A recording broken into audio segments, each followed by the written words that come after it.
Hello, this is Zach Brooks with World Transplant Athletes. Tips and tricks by and for transplant athletes anywhere, anytime, and of course online.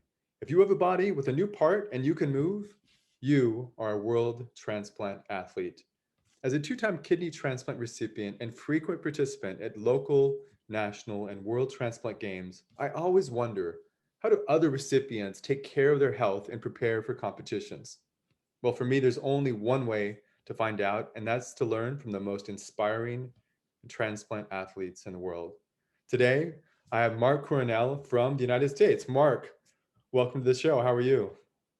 Thank you. Thanks for having me. Yeah, you're welcome. So, for everyone out there, this is actually really exciting for me. So, Marc contacted me over social media, and we're going to do a little social media section at the end of the show.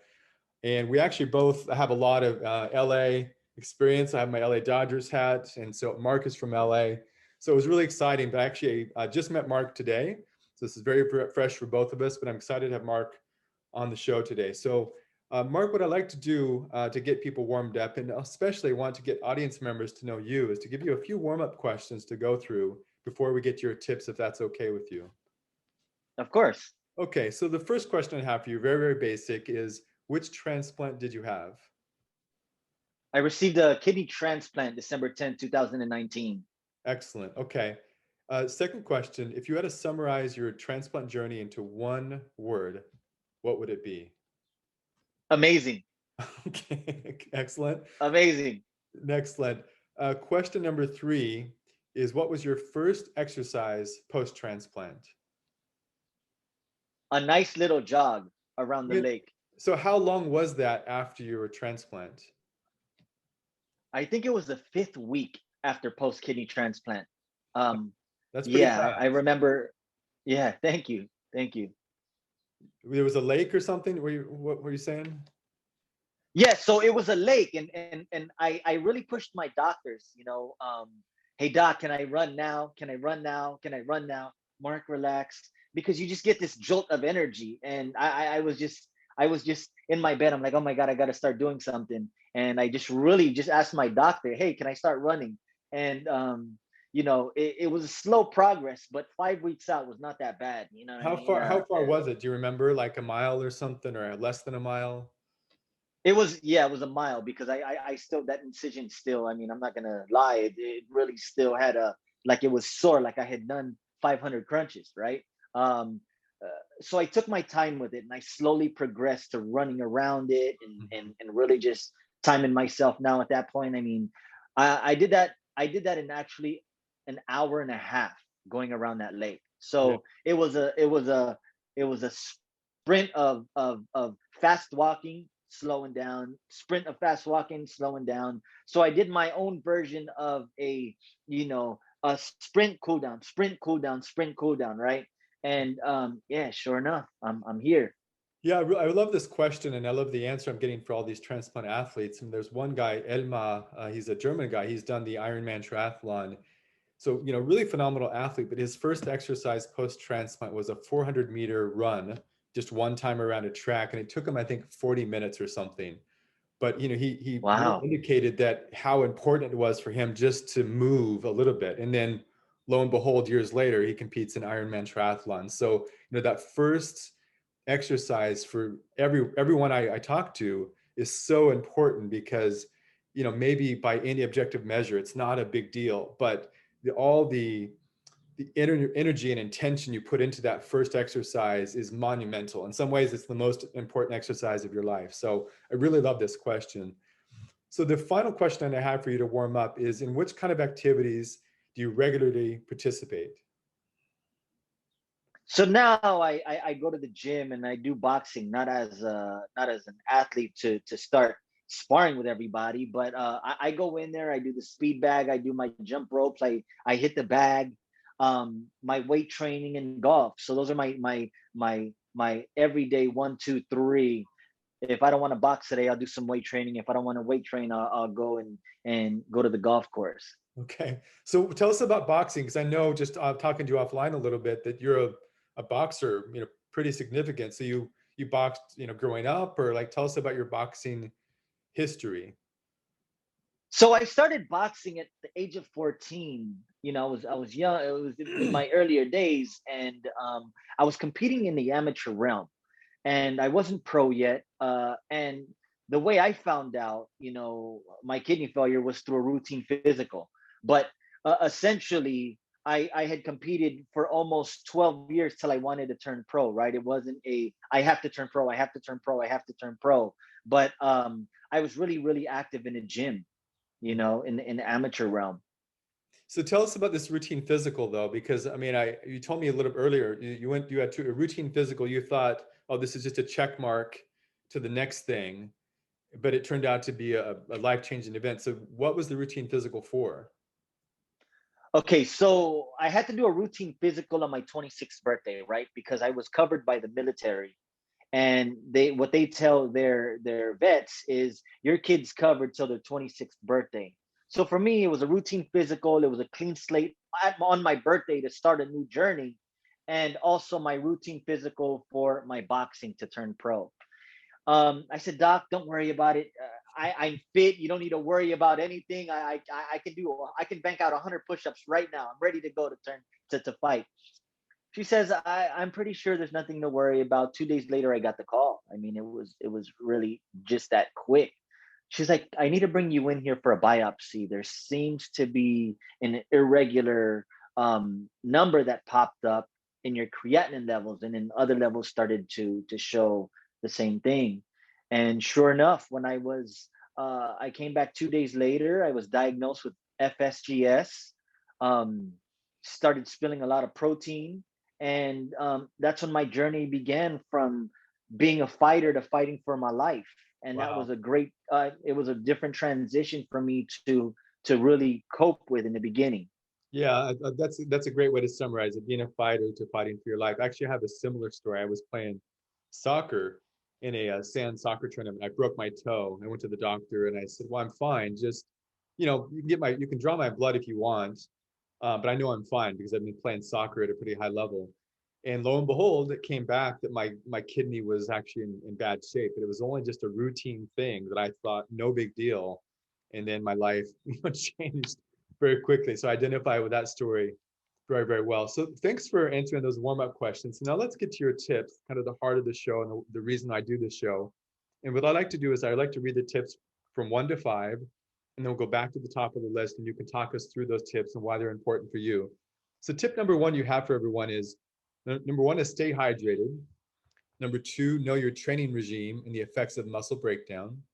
Number three, support system. Everyone needs a coach.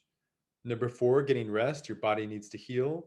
And number five, diet. What you put into your body will show during your performance. So when we talked earlier, what I was really impressed with is each of these tips seems on the surface really basic, but you have a lot of like thought behind each of them. So I'm excited about how you're going to share that with everyone. So tip number one, stay hydrated. Your kidneys depend on hydration. Talk to us about why that's so important for you.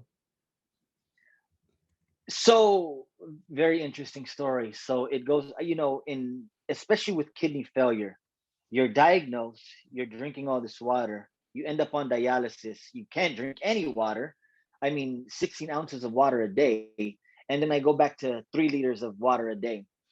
Hydration is key for me because I need to make sure that my partnership with my kidney transplant is, we're in partnerships. You're keeping me alive. You're making me get this color back. You're giving me this performance of mental. I call it the mental six pack, right? Because I had that mental six pack going in the beginning. Then I lost my six pack. I gained a gut while I was on dialysis, and then it's post kidney transplant. Mark, your mental six pack is back. And for me, you got to know the difference between your urine equally looking like your toilet bowl, which is overhydration, or you're urinating and it looks like you're emptying out from a tab of beer, right? Mhm. And knowing the difference of, am I really hydrated, am I not hydrated enough, or where can I find my middle, right? And like the doctors say, they say, we treat patients on a case by case basis. 3 liters for me is normal, to somebody else 2 liters is normal. It's what's your normal when staying hydrated, you know? Yeah, it sounds like, when you're talking through like between beer and the toilet, like you're really talking about optimal hydration for you. And for you, you really use hydration as a way to tune in to your body, accurately. So know what you exactly need, especially post transplant. So the second tip you share here is know your training regimen and the effects of muscle breakdown. Can you share more about that? Because this one actually struck me as like, I really want to talk to Marc and know more about what he means by this, because you presumably you have a lot of experience with this through all of your boxing as well. So tell us about this knowing the effects of muscle breakdown for you. So what I didn't realize as I was amateur performing athlete, that the harder you work out, your creatinine levels would raise, right? And now even at post kidney transplant, they said, Marc, you worked out 2 days ago. I said, Doc, I stopped exactly 2 days prior to getting labs. But I can definitely see a significant change when you know that regimen, right? And what I mean by that is now I know for sure I should stop 3 to 4 days out before getting labs so that it can normalize my labs so I can see my base, right? I didn't know that before. I didn't know that your creatinine levels were raised if you perform or do any type of exercise. So what I do is I like to uh, really hone down my body so that my body can get that significant optimal understanding of where I'm at base, right? And here's an example. I went in, and for those who know about kidney transplant, we look at our GFR and our creatinine levels and where they're at. I went from a 1.2 to a 1.49 within a month because I was just so I wanted to keep training, and I let my body rest exactly a day and a half, and it showed that significant amount of change with no diet. I didn't change my diet. It was just that performance Mm-hmm. of me saying, you know what, I'm good today. Maybe I can push to get that, to see if my creatinine level will really raise that much. So I use myself as a guinea pig so I can understand how labs affect my performance, how my performance affect my labs, and really just intertwine those two so that I know that how long I should really stop before getting my labs done. Mm-hmm. Yeah, when we were talking about this earlier, Marc, what I really was impressed with is how you use your labs as part of your own training. Like you've just used it as part of your own personal training algorithm, and now you just use that as a point of reference, and then try to change your behavior, your workout behavior, maybe diet, maybe your water intake, to get to these marks. So I'm really fascinated how you use this whole world of kidney transplantation and all of the labs you have to get as a way to help you with your own training. And that to me seems really impressive and a nice tip to share with people, because when you jump into this world, it seems like you're judged by all of these labs. But what if you just use the labs to your advantage? And that seems like what you've done with this whole idea of what is my creatinine, what am I doing to get to that point versus another point. So really impressive, Marc. Thanks so much for sharing. Thank you. So go ahead. Here's another here. Yeah, One more thing I wanna yeah, I please. wanna I wanna say with both those questions with hydration and what you're getting to now. With the overhydration part, I was also looking at my labs of where my sodium level was, my glucose level was, because also those play a factor when looking at my labs. I'm not just looking at my GFR or my creatinine levels. I'm also looking at how hydrated I am and what does that graph say about my body as well. So yeah, all those play a really key component when I'm looking at it to be able to say, Marc, your green light to go and perform at that level you want to, Mhm. because everything looks great, right? And if it goes high, why did it go? Was it too much tomatoes, or what triggered a certain level, you Yeah, know, with what I'm taking? yeah, no, absolutely. That's fantastic. So the third tip you share here, Marc, which I really like, is every athlete needs a coach. So you really talk about the importance of support system. Can you talk about that for you? Because when we talked earlier offline about this, it was how you talked about these small moves and what a difference they made. Maybe you can share a little bit more of what you were sharing with me earlier about the support system importance. So here's one of the things that I learned a lot about support system and coaching and being an athlete, right? When you're an athlete, you have a coach. I think when you fight for your life, you have a support system, which really intertwine, right? Because a coach would tell you, Mark, your performance is off a little bit. If you keep dropping your hands, he's going to come in and try to knock you out. With a support system, a caregiver, or just that person who's your crutch fighting for your life, you need someone to say you're not alone. Because a lot of the things that we deal with being a kidney patient is we feel alone. We feel that there's no community. We feel that we're going through this alone. All of our family members look at us in a certain way where you're like, I'm different. They think I'm gonna die soon, or something like that, right? There. When I talk to a lot of patients and just people in general that go through kidney failure, I ask them, hey, do you ever get that look?